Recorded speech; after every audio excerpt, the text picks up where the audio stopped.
like it's light. But anybody who has, and I'm sure anyone on your podcast that's going to be listening has heard that scripture where it talks about, that Satan himself can come as an angel of light, and that's what he does. I mean, that Wicca is the perfect example. It has you looking for crystals and amulets for your healing, worshiping the stars, worshiping the sun. We're not to worship the creation, we're to worship the creator. So, whether or not it specifically mentions Satan's name in any of those books is irrelevant. You are not to worship the creation. God intended us to worship him and worship him only. So once you get involved in that and you're sitting here thinking that you're doing okay, and I've had people who are in Wicca say, well, I'm not doing nothing bad. I'm not worshiping the devil. And I'm like, listen, you're worshiping the creation. We were made and created to serve God. The amulets for healing, the stones, the crystals, the Reiki healings, all of that is just, it's so deceiving, and there's so many people who are deceived by it, but it leads down to a dark path. Eventually you will become numb to it, and it won't be enough. So you'll look into a different form of magic, like I did when I was in Wicca. And that's what I thought. Hey, I'm worshiping nature. I'm I have this goddess, and it says don't do harm to anybody or anything, and I'm doing good. I care about the environment. I care about all this stuff. I'm not doing anything bad. That's what I honestly thought. And that's all it took. Like, just taking that bait is all it took. And then the devil used that to get you into Satanism. And so as you get drawn to these darker forms of magic in the pursuit of power, can you tell us a little bit how your practice changed and what that looked like for you in your practice of Satanism? So, I went from doing the tarot cards. I kind of pulled away from the Ouija board over the years as I, became an adult and stuff. It just I lost interest in it.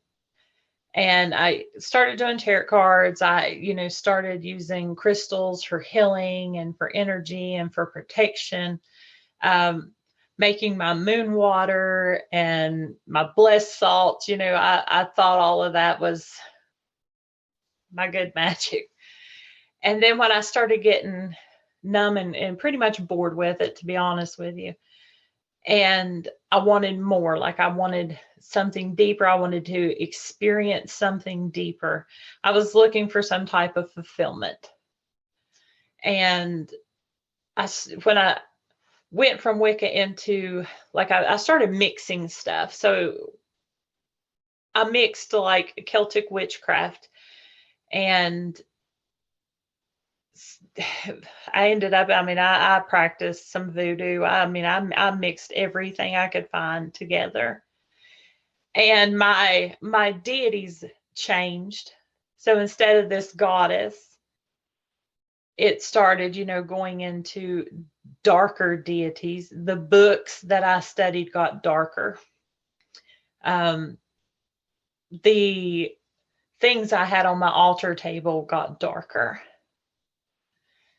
The rituals got darker, and you went from out worshiping nature to getting into the pentagram and casting circles and calling on these guardians and these spirits and spirit guides, which are demons.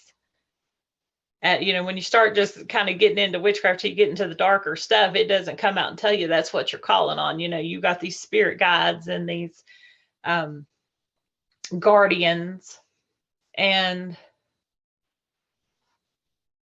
you go from something light to the everything got darker. I mean, even the ritual robes got darker. The practices, the spells, like I would get down on. I had like a rug that I put out that had a pentagram on it in front of my altar, so it wasn't there in my house all the time. And even at first, I mean, I didn't even bring this stuff, like display it in my home or anything. When I started getting to the darker stuff, it was like I didn't even care if it was in my home anymore. I started, left my altar table out on display. Like I had no conscience about it being there. Like it didn't bother me anymore. From that desire for darker, deeper things, that spiral that I started going down, I got into Luciferism, and I had a statue, a big porcelain statue of Lucifer that I kept on my altar table. Knowing full well, it was like, I hate to say that I felt like I was numb, but it's like growing up in church, I should have known better. But it was like, when the Bible talks about the enemy blinds them and deafens their ears and blinds them so that they can't come to realization of who Christ is. And what I should have known better to do, or, better not to do, it was like I had no remembrance. I had no conscience. Like I was kneeling down in front of an altar with a statue of Lucifer in front of it. And it was like I had no conscience about what I was doing at all. Then when you get into Satanism, and there's different kinds of people who practice in Satanism. There's some groups who believe, there's no devil, it's all about self, serving self, which is what the enemy's all about, is serving yourself, making yourself a god, serving yourself and your own lustful pleasures and everything else. So that, they don't, even though they will tell you, I don't believe in Satan, we don't worship the devil, you're worshiping yourself. You're doing these things that are against God. You are worshiping the devil, whether you want to call him that or not.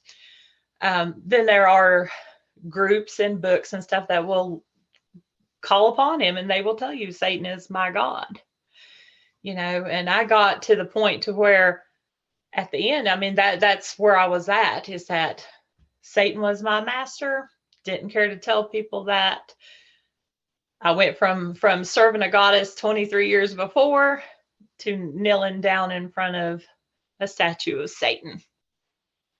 I would cut myself to bleed for these rituals, and I would bleed into these bowls. So it went from having crystals on my altar and the statues of little angels and stuff like that, and the sun and the moon, to cutting myself open and bleeding into cups to do rituals to the devil and to call on these spirits, these demon spirits, to try to give me power. There were times I would do these ritual baths and pray and invoke these spirits of lust inside of me, so that I could entice and try to draw people in. Anything to make somebody fall, anything to make somebody falter. That's where I got at the end of it. It was like the devil wanted me to do it, I was going to do it, and I didn't care the cost. And I mean, I've got scars all over me from where I had cut myself. I've got 13 satanic tattoos all over me. But they're a reminder for me of where God brought me from. I see these scars and stuff now, and instead of it being something that is tormenting to me now, it just reminds me of God's grace and Christ and the power of his blood to set you free. That's what they remind me of now. But, it got really dark. And I mean, it was like,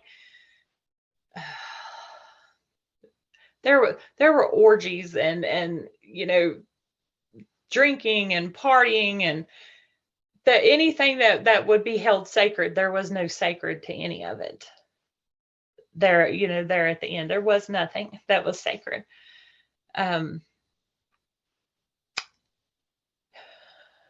It seems to me almost like it's a complete inversion of everything that God calls good.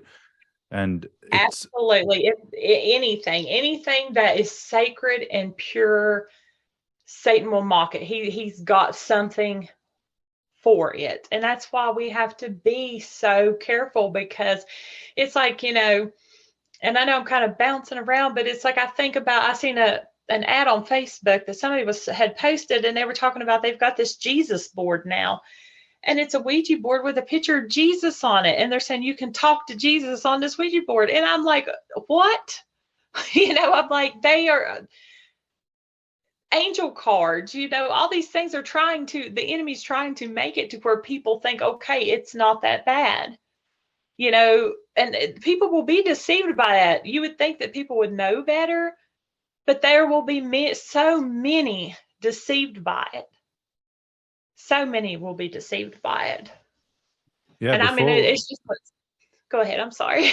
No, you're fine. One thing I did want to ask you about, we were talking a little bit about it before, but I really wanted to get it on video, is you were talking about how recently you see all of these things that you were involved in the public eye so much more, whereas previously it used to be kept a secret. Would you be able to tell us a little bit more about that and your experience of that? It was like when I first started, not as like even when I was like 12, 13 years old, when I started kind of looking and playing around, dabbling and stuff, trying to get that answer that I so was looking for. You couldn't find occult things. When I started actually practicing, you couldn't go to the mall and buy a book, or go to the local shop down the road. When I became and started identifying myself as a witch and knew that's what I was going to do, I was practicing witchcraft. I called myself a witch to myself, but it was like you didn't go around and tell people that. You kept that stuff quiet. Like you didn't tell people, hey, I'm a witch, or I'm a Satanist. You were going to get backlash for that. But today, it's everywhere. Like you cannot walk into your local bookstore without seeing a whole section dedicated to witchcraft. You can go right down the road and buy a Satanic Bible, or a Necronomicon, which was a book that back in those days you couldn't get a hold of. Ouija boards. I mean, and there's no age limit on this stuff. It's what's even scarier about it. It's like parents need to realize that too, because it's become so open and accepted today. There's no age limit on this stuff. Your child can go into the store and buy satanic books, buy books on witchcraft, buy Ouija boards, buy whatever they want, and take it right home. There's nothing to stop them. You got, like the Satanic Temple, they've been on the news lately.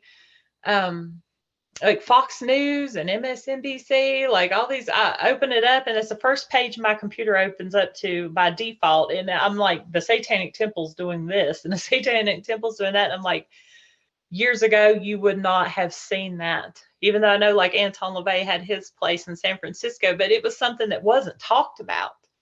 And now it's like, if you don't accept them, you're a bad person. If you don't think it's right, or you say something to somebody, you're a bad person. But it's not trying to be a bad person. It's trying to open your eyes. And it's like somebody like me who was in that stuff for 23 years. I mean, I cannot tell you, we would be here all night if I told you about the bondage and the chains that I was in, the darkness that I was in, the hopelessness I felt. All the things that happened to me that had me so destroyed on the inside. How many times that I put a gun in my mouth?